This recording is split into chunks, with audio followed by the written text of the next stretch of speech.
کو لائک کر کے آگے شیئر ضرور کر دینا۔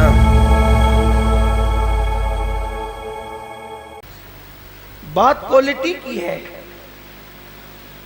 اگر آپ 70,000 کا جانور بھی خرید کر کے لائیں، نیت اچھی نہیں ہے تو آپ 7,000 والے سے آگے نہیں بڑھ سکتے، اور 7,000 والے کی نیت اچھی ہے تو وہ 70,000 والے سے آگے ضرور بڑھ جائے گا۔ نیت بہت اچھی ہونی چاہیے، نیت کے اندر کوالٹی ہونی چاہیے۔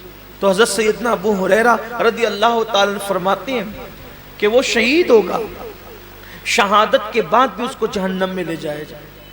پھر فرماتے ہیں ایک دوسرا بندہ اللہ کی بارگاہ میں آئے، اور آنے کے بعد وہ بندہ جب حاضر ہوگا تو اللہ رب العزت اس کو اپنی نعمتیں یاد دلائے گا، اور جب اللہ تعالیٰ اس کو اپنی نعمتیں یاد دلائے گا تو اللہ فرمائے گا کہ بندے تو نے میرے لیے کیا کیا؟ تو وہ جواب دے گا مولا میں نے علم حاصل کیا، علم پڑھا، اور علم سے میں نے خوب خدمت کی، تلاوت قرآن کی اور پڑھا پڑھایا، سب کچھ کیا، اپنا وقت دیا، وقت لگایا۔ اللہ فرمائے گا تو جھوٹا ہے، تو اس لیے تقریریں کرتا تھا، علم پڑھاتا تھا، خطابت کرتا تھا، تلاوت کرتا تھا کہ لوگ تجھے عالم کہے، قاری کہے، سو تجھے کہلوا دیا گیا۔ آج تیرے لیے ہمارے پاس کچھ نہیں ہے، جن کے لیے کیا تھا انہی سے صلہ مانگ۔ اور اللہ فرمائے گا اس کو بھی منہ کے بل گھسیٹتے ہوئے جہنم میں لے جاؤ۔ یعنی جس نے علم پڑھایا تھا، رات رات بھر مطالعہ کیا تھا، دن بھر لوگوں کے درمیان جا کر کے علوم حاصل کیے تھے، علم حاصل کیا تھا، لوگوں کے پاس سیکھا بھی تھا، سکھایا بھی تھا، تلاوتیں بھی کی تھی، لیکن اس کو وہاں کوئی صلہ نہیں ملے گا، اس لیے کہ اللہ کی رضا نہیں تھی، نیت اچھی نہیں تھی۔ آج آپ دیکھیں کہ ہماری نیتیں کہاں تک مخلص ہے، ہماری نیتوں میں کہاں تک اخلاص ہے۔ قرآن تو کہہ رہا ہے وَمَحْيَايَ وَمَمَاتِي لِلَّهِ رَبِّ الْعَالَمِينَ کہ جینا بھی اللہ کے لیے اور مرنا بھی اللہ کے لیے۔ یہاں تو چند تھوڑی بہت عبادت بھی اللہ کے لیے نہیں کر سکتے، بلکہ حد تو یہ ہے کہ لوگ جنازے میں بھی جاتے ہیں تو اللہ کے لیے نہیں جاتے۔ حد تو یہ ہے کہ لوگ الیاذ باللہ جمعہ کی نماز میں بھی آتے ہیں تو لوگ سوچتے ہیں کہ کچھ لوگ مجھے دیکھ لیں کہ میں بھی مسجد میں آیا۔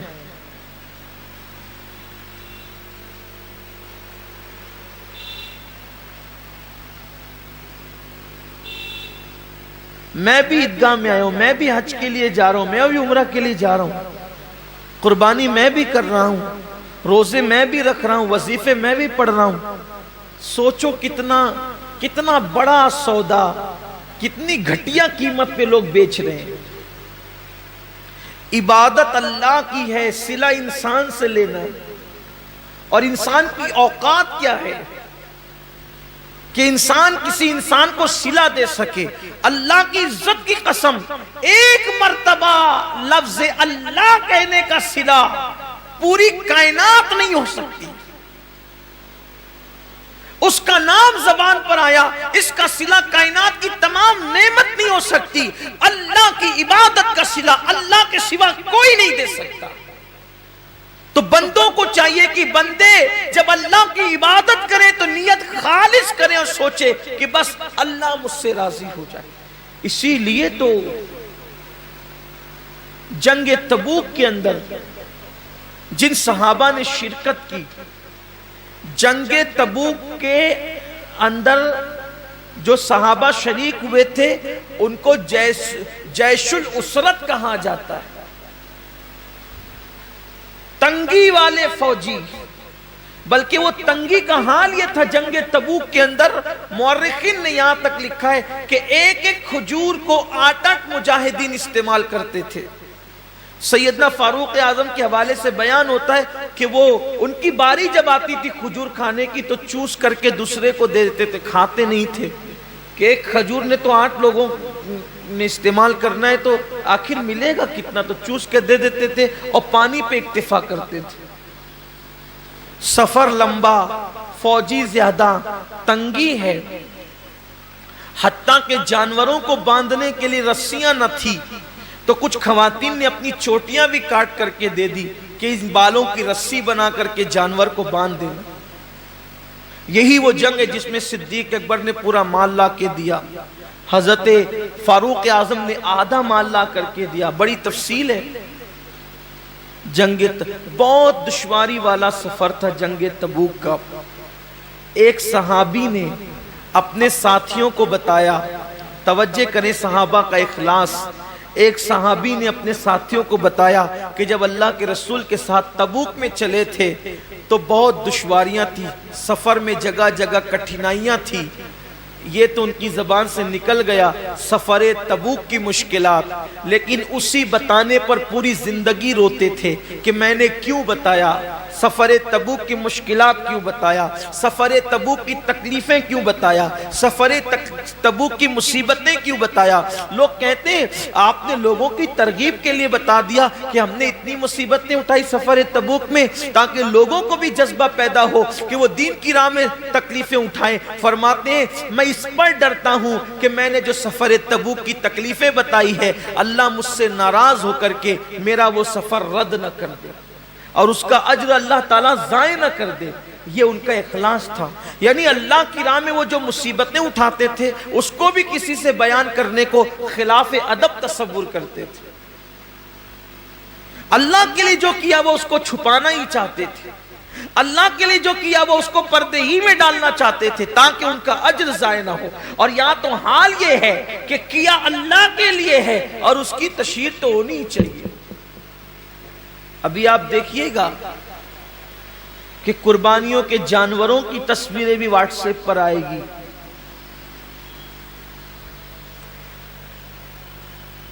قربانیاں بھی واٹس ایپ پر آئے گی، بچڑوں کا گھمانا پھرانا بھی واٹس ایپ پر آئے گا، بکروں کی تشہیر بھی واٹس ایپ پر آئے گی۔ کیا فکر ہے لوگوں کی، کیا چاہتے ہیں لوگ؟ کیا اللہ کا دیا ہوا صلہ کم ہے جو بندوں سے صلہ چاہتے ہیں؟ کیا اللہ کی دی ہوئی نعمت کم ہے جو بندوں سے صلہ چاہتے ہیں؟ ارے بندہ کیا دے گا صلہ، اور بندہ اگر کسی کو دے بھی تو اپنی اوقات کے مطابق دے گا، اللہ کسی کو صلہ دے تو اپنی شان کے مطابق عطا فرمائے۔ تو جس نے اپنی شان کے مطابق دینا ہے صلہ اس سے لینا ہے، تو لوگوں کو چاہیے کہ وہ اللہ کی رضا کے لیے کرے۔ تو وہ جو علم والا بندہ ہے اللہ فرمائے گا کہ تو نے میرے لیے نہیں کیا بلکہ عالم کہلانے کے لیے کیا، علم والا کہلانے کے لیے کیا، خطیب کہلانے کے لیے کیا، ادیب کہلانے کے لیے کیا۔ ارشاد ہوگا اس کو بھی منہ کے بل گھسیٹتے ہوئے جہنم میں لے جاؤ۔ حضرت سیدنا ابو ہریرہ فرماتے ہیں تیسرے بندے کو لایا جائے گا، جب وہ تیسرا بندہ آئے گا تو وہ تیسرا بندہ اللہ فرمائے گا میں نے تجھے نعمتیں دی تھی بندے، بتا تو نے کیا کیا، اے بندے تو نے کیا کیا، میں نے تجھے نعمتیں دی تھی۔ وہ عرض کرے گا مولا تو نے جو مجھے دولت دی تھی میں نے خوب لٹایا تیری راہ میں۔ اللہ فرمائے گا تو جھوٹا ہے، تو اس لیے دولت خرچ کرتا تھا، پیسے نکال نکال کر دیتا تھا کہ لوگ تجھے سخی کہیں، سو میں نے تجھے کہلوا دیا، آج تیرے لیے میرے پاس کچھ نہیں۔ جن لوگوں کے لیے تو نے یہ کام کیا تھا جا کے صلہ ان سے لے لے، اور اس کو بھی منہ کے بل گھسیٹتے ہوئے جہنم میں ڈالا جائے۔ یہ حدیث جب بھی پڑھی جاتی تھی سیدنا ابو ہریرہ جب بھی پڑھتے تھے تو اتنا روتے تھے، ایسا لگتا تھا جیسے کہیں روتے روتے ان کی جان نہ نکل جائے، روتے روتے ان کی روح نہ پرواز ہو جائے۔ لوگ دعائیں کرتے تھے کہ کاش ابو ہریرہ چپ ہو جائیں کہ پہلے 3 لوگوں کا حساب ہوگا اور تینوں کے پاس کتنے بڑے بڑے اعمال ہوں گے، ایک کے پاس شہادت، دوسرے کے پاس علم، تیسرے کے پاس سخاوت، لیکن اللہ تعالیٰ تینوں کو جہنم میں داخل فرمائے گا صرف اس وجہ سے کہ انہوں نے یہ کام اللہ کے لیے نہیں کیا تھا۔ آج کتنا اللہ کے لیے ہو رہا ہے دیکھ لیں آپ، حج کو دیکھ لیں، زکوٰۃ کو دیکھ لیں، قربانی کو دیکھ لیں، صدقات کو دیکھ لیں، مسجدیں بنانے کو دیکھ لیں، مدرسے بنانے کو دیکھ لیں۔ آپ دیکھ لیجئے حضرت سیدنا داتا علی حجوری رحمت اللہ علیہ فرماتے ہیں کہ میں نے اپنی کتاب پر چاہا تھا کہ میں اپنا نام نہ لکھوں، کشف المحجوب پر مصنف میں اپنا نام نہ لکھوں، لیکن پھر سوچا اپنا نام نہیں لکھوں گا تو کتاب غیر معتبر ہو جائے گی، پتہ نہیں کس کی ہے، تو اس ڈر سے لکھ دیا کہ معتبر ہو جائے تاکہ لوگ میری بات مان لیں، ورنہ ڈر لگتا ہے کہ کہیں میری کتاب پر میرا نام لکھنے سے اللہ میرا اجر ضائع نہ کرے۔ بہت سارے بڑے بڑے ہمارے اسلاف ہیں، بڑے بڑے بزرگ ہیں، انہوں نے خود کتابیں لکھی، اپنا نام نہیں لکھا، اپنے شاگردوں کے نام سے منسوب کر دیا، بلکہ خود اعلیٰ حضرت رضی اللہ تعالیٰ عنہ کے دادا، انہوں نے ان کے متعلق ایک بہت بڑے عالم دین نے مجھے بتایا کہ ایک خطبے کی کتاب انہوں نے خود لکھی، مگر اس کو اپنے نام سے شائع کرانے کی بجائے اپنے شاگرد کے نام سے شائع کرا دیا۔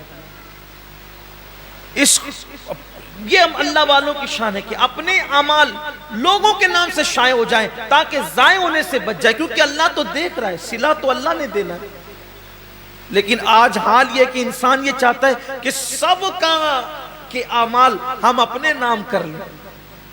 اب تو حالت یہ بھی کتابیں خرید کر کے اپنے نام سے چھپائی جا رہی ہے، لوگ لکھنے والے باصلاحیت لوگوں کو اللہ ماشاءاللہ پیسے دے دیتے اور وہ مسودہ خرید لیتے ہیں اور اپنے نام سے شائع کرا دیتے۔